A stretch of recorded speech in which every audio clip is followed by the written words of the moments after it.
ছোট্ট একটি ধাতব সিলিন্ডার, প্রতিদিন রান্নাঘরে যার উপর ভরসা করে কুঠি কুঠি পরিবার। কিন্তু সেই সিলিন্ডারই যদি হয়ে ওঠে আগুনের গোলা, কেন ঘটে এই বিস্ফোরণ? এটা কি কেবল দুর্ঘটনা, নাকি অদৃশ্য কোনো বিজ্ঞান লুকিয়ে আছে এর পেছনে? এই ডকুমেন্টারিতে আমরা এই প্রশ্নগুলির উত্তর খুঁজে বের করার চেষ্টা করব। গৃহস্থলিতে ব্যবহৃত গ্যাস সিলিন্ডার সাধারণত এলপিজি গ্যাস থাকে। এটি মূলত প্রোপেন এবং বিউটেন গ্যাসের মিশ্রণ। স্বাভাবিক অবস্থায় এই গ্যাসগুলো বায়বীয়, কিন্তু উচ্চ চাপে এগুলোর তরল অবস্থায় সংরক্ষণ করা হয়। এই প্রযুক্তিগত প্রক্রিয়ায় সিলিন্ডারের ছোট্ট আকারে বিপুল পরিমাণ জ্বালানি ধারণ করতে সক্ষম করে। সিলিন্ডারের ভেতরে প্রায় 6 থেকে 8 বার চাপ থাকতে পারে, যা তাপমাত্রার সাথে পরিবর্তিত হয়। অর্থাৎ একটি গ্যাস সিলিন্ডার আসলে একটি উচ্চ চাপযুক্ত ধাতব পাত্র, যার ভেতরে অন্তত দাহ পদার্থ সংরক্ষিত থাকে। এই তিনটি উপাদান উচ্চ চাপ, দেহ গ্যাস এবং ধাতব আবরণ একত্রে সম্ভব বিপদের ভিত্তি তৈরি করে। সবচেয়ে সাধারণ এবং ভয়াবহ কারণ হলো গ্যাস লিকেজ। সিলিন্ডারের রেগুলেটর সঠিকভাবে লাগানো না থাকলে, রাবারের পাইপ ফেটে গেলে অথবা ভালভ ক্ষতিগ্রস্ত হলে এলপিজি বাতাসে বেরিয়ে আসতে শুরু করে।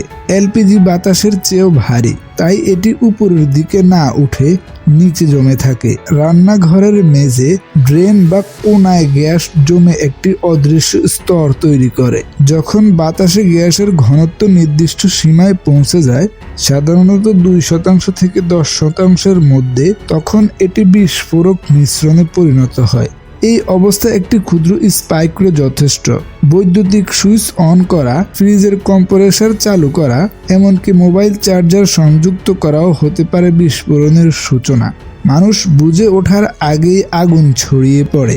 আরও একটি বিপজ্জনক পরিস্থিতি হলো আগুনের উত্তপ্ত হয়ে সিলিন্ডারের বিস্ফোরণ, যাকে প্রযুক্তিগত ভাষায় বলা হয় BLEVE। যদি কোনো কারণে রান্নাঘরে আগুন লাগে এবং সেই আগুন সিলিন্ডারের গায়ে দীর্ঘ সময় ধরে লাগে, তাহলে ভেতরের তরল গ্যাস দ্রুতই উত্তপ্ত হয়ে প্রসারিত হয়। চাপ এত দ্রুত বৃদ্ধি পায় যে ধাতব দেওয়াল সেটি সহ্য করতে পারে না। তখন সিলিন্ডারটি বিস্ফোরিত হয় এবং এটি শুধু আগুন ছড়ায় না, বরং শকওয়েভ তৈরি করে চারপাশ ধ্বংস করে দেয়। অনেক ক্ষেত্রে সিলিন্ডারটি ক্ষেপণাস্ত্রের মতো ছিটকে গিয়ে আশেপাশের দেওয়াল ভেঙে ফেলতে পারে। অতিরিক্ত ভরাট করাও একটি বড় কারণ। প্রতিটি সিলিন্ডারের নির্দিষ্ট ভরাট সীমা থাকে, কারণ তাপমাত্রা বাড়লে তরল গ্যাস প্রসারিত হয়।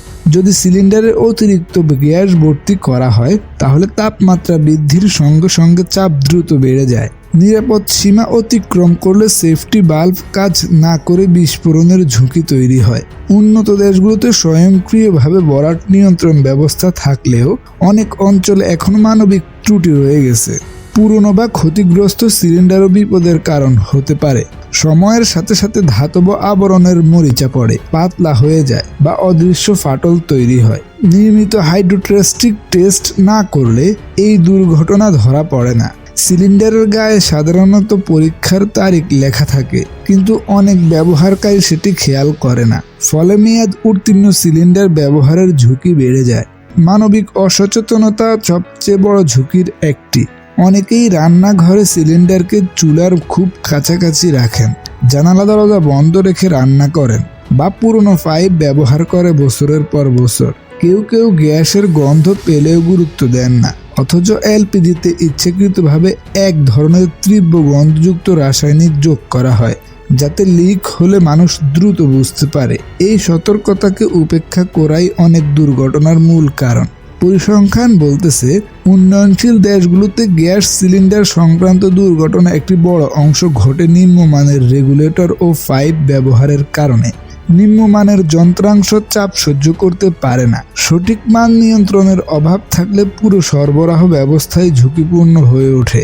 শহরের ঘনবসতিপূর্ণ এলাকায় একটি সিলিন্ডার বিস্ফোরণে কয়েক মিনিটের মধ্যেই বড় অগ্নিকাণ্ডে পরিণত হতে পারে। তবে সব দায় কি প্রযুক্তির? না, সব দায় প্রযুক্তির না। সচেতনতা এবং প্রশিক্ষণও সমান গুরুত্বপূর্ণ। একটি গ্যাস সিলিন্ডার সঠিকভাবে ব্যবহার করলে এটি অত্যন্ত নিরাপদ। নিয়মিত পাইপ পরিবর্তন, মানসম্মত রেগুলেটর ব্যবহার, রান্নাঘর পর্যাপ্ত বায়ু চলাচল নিশ্চিত করা এবং গ্যাসের গন্ধ পেলে সঙ্গে সঙ্গে বিদ্যুৎ সংযোগ ব্যবহার না করে দরজা জানালা খুলে দেওয়া। এই সাধারণ নিয়মগুলোই জীবন বাঁচাতে পারে। বিস্ফোরণের পেছনে কাজ করে পদার্থবিজ্ঞানের সহজ নিয়ম, চাপ, তাপ এবং দহ পদার্থ সমন্বয়। কিন্তু এর সাথে যুক্ত হয় মানবিক ভুল, অবহেলা এবং কখনো কখনো অনিয়ন্ত্রিত সরবরাহ ব্যবস্থা।